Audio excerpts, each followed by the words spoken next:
This video is going to demonstrate how you can search multiple EBSCO databases at once and limit your search results to peer-reviewed articles. We'll highlight a few other key features as well. Let's get started.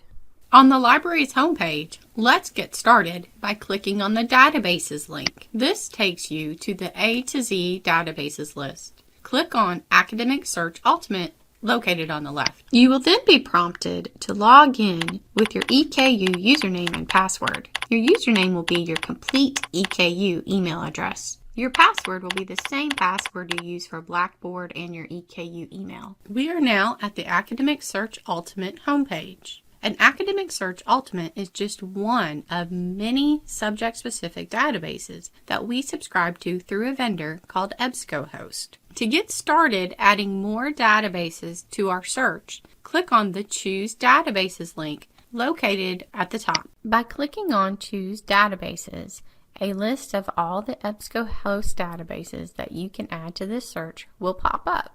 Let's add a few. Notice that Academic Search Ultimate is already selected, as that's where we started. Child Development and Adolescent Studies is often a good one to add. There are several education-themed databases that you can choose from. ERIC is almost always a good one to add, but depending on your topic, sometimes you may want to add Education Source and/or Educational Administration Abstracts as well.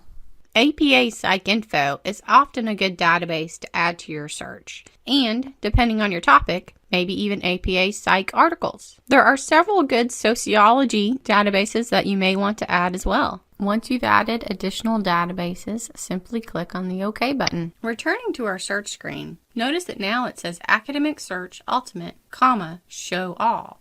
That Show All is indicating that you are searching more than just one database. And you can always click on that Show All link to confirm which databases you are searching. Now let's get started with a search. We're going to look at the topic of early intervention behavior strategies. Notice that I am breaking the different elements of my search topic up into different boxes. This is how you want to conduct your search when doing database searches. You want to break each individual element of your topic up into specific keywords and put those in different boxes.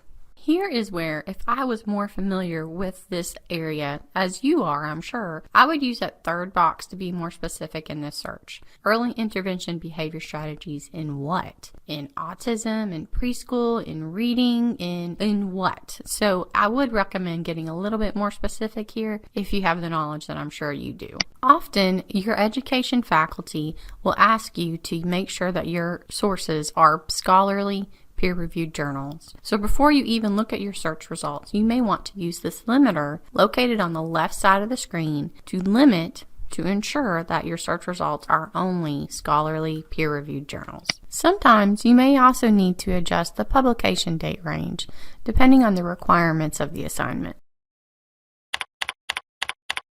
Using those limiters, you can see that we are searching early intervention and behavior strategies, and we have limited our search results to scholarly, peer-reviewed journals only, and articles that have been published since 2012 and forward. When looking at your search results, there are a couple things that your education faculty would like you to learn to pay attention to and to notice. So let's get started by looking at this first article. When we are in an EBSCO Host database, clicking on the title will take us to the detailed record for the article. The detailed record contains lots of helpful information to help you determine if this is an article that you would like to use. It contains the title of the article, the authors, and often their academic affiliation, the source, the type of document, and subject terms, which can be really helpful to you in determining what this article is about and finding other similar articles. And don't forget to read the abstract. That abstract is a very detailed summary of the article and is usually written by the author.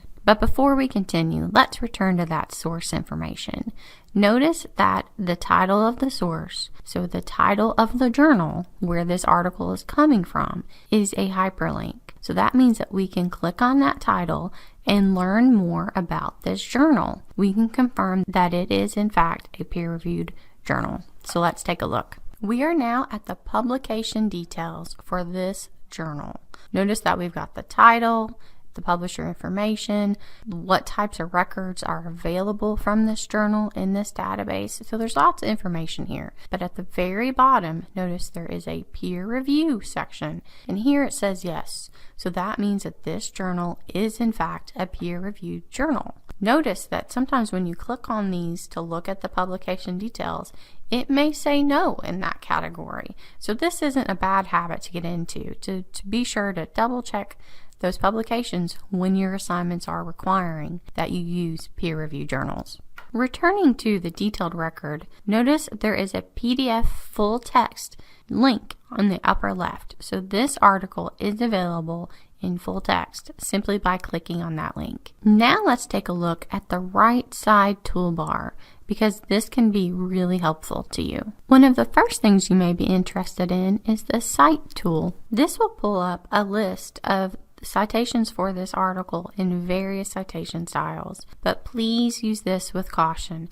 Always just use it as a starting point, and then use your manual or the OWL Purdue site or some other trusted source to fix the citations. Remember, bad data in is bad data out, and a lot of these citations tend to be a little incorrect, particularly in relation to names, capitalization, and dates. If you need to grab a link to this article in EBSCO you always want to be sure to use the permalink tool and to copy that. If you don't see a link for a PDF full text document, then look for and click on the Find Full Text link. This will take you through a process of either 1, locating the article full text in another one of our databases, or 2, requesting the article at no cost to you through our Library Express service. Just be aware, if you have to request it, it is going to take time to be delivered to you.